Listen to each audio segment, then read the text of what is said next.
Waging war. Resistance to tyrants is obedience to God. It's Alex Jones.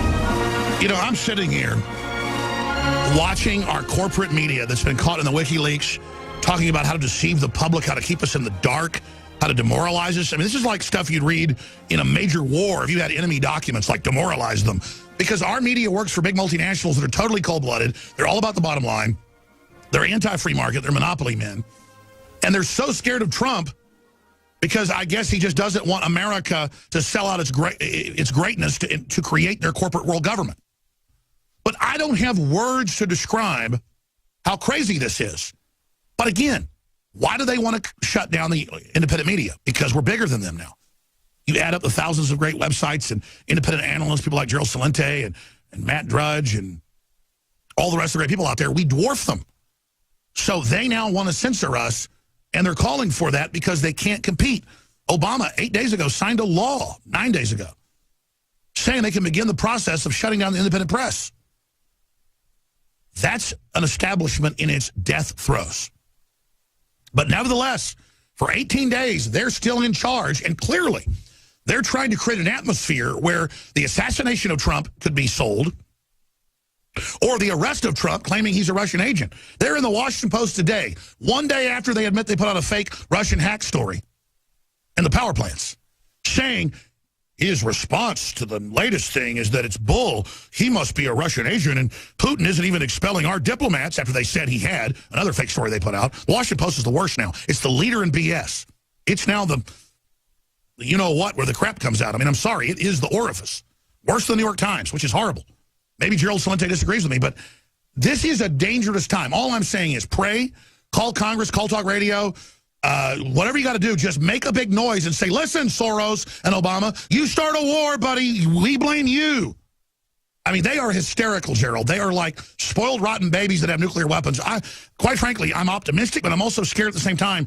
What do you make of all this? I mean, where are we going? How do we stop this? Because they are so afraid that we might get a president who just isn't out to get us. Well, again, they're going to do everything they can to try to stop it. Go to USA Today the day after Trump won.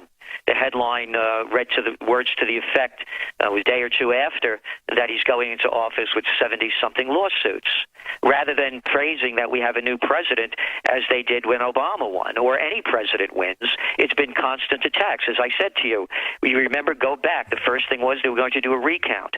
Second, they were going to influence the Electoral College. That took up weeks of the media, and it's very important because these messages seep in the minds of... No, I agree they're brainwashing, and they're totally against him and they're not giving up. So let me ask you this. You said the perfect word. It's brainwashing. But I really want to stay on this because it's very important, the brainwashing.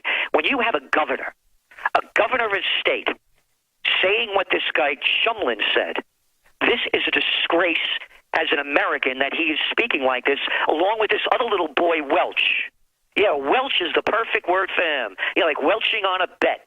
Because he's welching on his position as a representative to we the people, and he's a Democratic hack like this other guy. And that's all they are. They're sore losers. Because Alex... And they're lying. I mean, let me tell you, they got some big huevos. Days after this Russian hack of power plants is discredited and retracted, they got huevos saying it's still ongoing. Exactly. So they're lying, and they keep it lying because here's the deal. Trump didn't only beat Clinton... He beat Obama. We talked about this.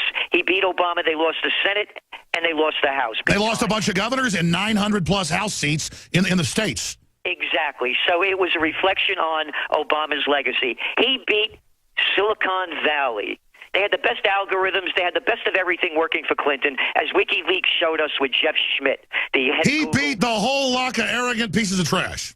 He also beat Hollywood. He beat the Katzenbergs, the Spielbergs. He beat the Clooneys. He beat the De Niros. He beat the entertainment industry. He beat Beyonce. He beat Jay-Z. He beat the mainstream media. He beat all of them. That's why they're crying like babies and trying to do everything to stop And I agree. They may be crazy enough to do anything. That's what I'm saying. Who stops them? Because I know the intelligence agencies aren't perfect. They're against Obama and Hillary. I mean, I hope they understand. I've been told by high-level sources, Gerald, I mean high-level, Army, CIA, you name it. If they keep pushing, they're going to release damaging information that makes WikiLeaks look tame. And what they're going, I would also suggest that the people that Trump's brought in, particularly the military people, they've been brought in for a reason, because they can see what's going on and they anticipated this.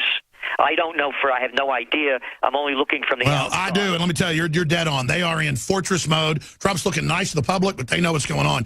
I mean, they're basically at DEFCON 2 right now. They know, man. But what I want to also do is to let the people know that this is a time for something new.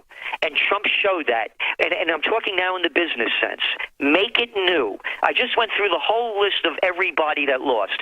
Silicon Valley, Hollywood, the entertainment industry, the music industry, the mainstream media. He's now saying Main Street, it's like he's listening to you. Now let's reinvent America. Homes, small things, little things, back to us. That's what he says. Reinvent it from the microscopic level.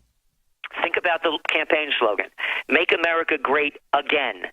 So start bringing back the again products, whether it's in style, whether it's in fashion, whatever it might be. If you're going and stamp that thing with it's an attitude. It's a spirit. It's a spirit. That's exactly it. And stamp it like your products made with pride in America. And again, if you're going to make athletic shoes, you play the Trump card, you call out the Phil Knights for using slave labor to make his products, mark him up so he can become a billionaire and sell them to we the people who have lousy jobs. Play the Trump card. He's showing you what you can do. Make it new. Go. Gerald, I totally am on board. You're a visionary. What I'm saying is we're 18 days out. They're clearly creating an atmosphere to block Trump, to kill him, to arrest him. I mean, McCain is saying he's a Russian agent. He's calling for war. They are hysterical. What do you think is going to happen? Well, they're going to try to stop him. It's very obvious. They're doing everything that they can. Again, let's go back to the news. Again, current events form future trends. Tracking trends is where you're seeing where we are, how we got here, and where we're going. Let's go back to how we got here. Right after the election, it's been nonstop. Let's hate Trump. Let's try to get rid of him. He's a disgrace to America. I mean, so you can see where it's going. And now we're going to go up to the inauguration, and it's anything goes. I agree. Let's come back then and really break this down because, again, it's this weird feeling of incredible good things are happening, horrible things are happening at the same time. And I look at the globalists and these scum, and like you said, all these inbred nobodies that are just given governorships and they can't even do anything and they just make up lies all day. I mean, that's what's crazy is I think the elite are stupid enough to really try to cheat Trump. Because, look, for liberty, if they kill Trump or arrest him, we win. I mean, I'm sorry for Trump, but they have no idea what they're even playing with. I mean, this revolution is unstoppable, and if they really try to kill our champion, they just turn him into Obi-Wan Kenobi.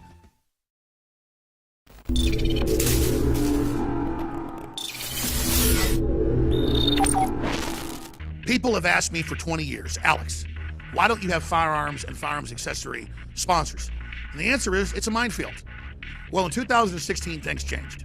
At Tennessee Arms, that is the founders, the inventors, the leaders, they defended it in court, of the resin lowers with the brass inserts that in many cases go further than even aluminum or steel manufacturing. 30 to 60,000 rounds by third-party reviewers. This is the best system out there, and we're talking a third the price of leading competitors. This is how it works. You order, customized or straight from the factory, however you want it. It is shipped on the next business day to you and your family, and a percentage of the profit goes to fund the defense of this republic. You cannot lose. You're funding the info war. You're getting the highest quality product, the most tested, the most durable, the most certified, the most believed in. You need to have this true piece of America ready in minutes.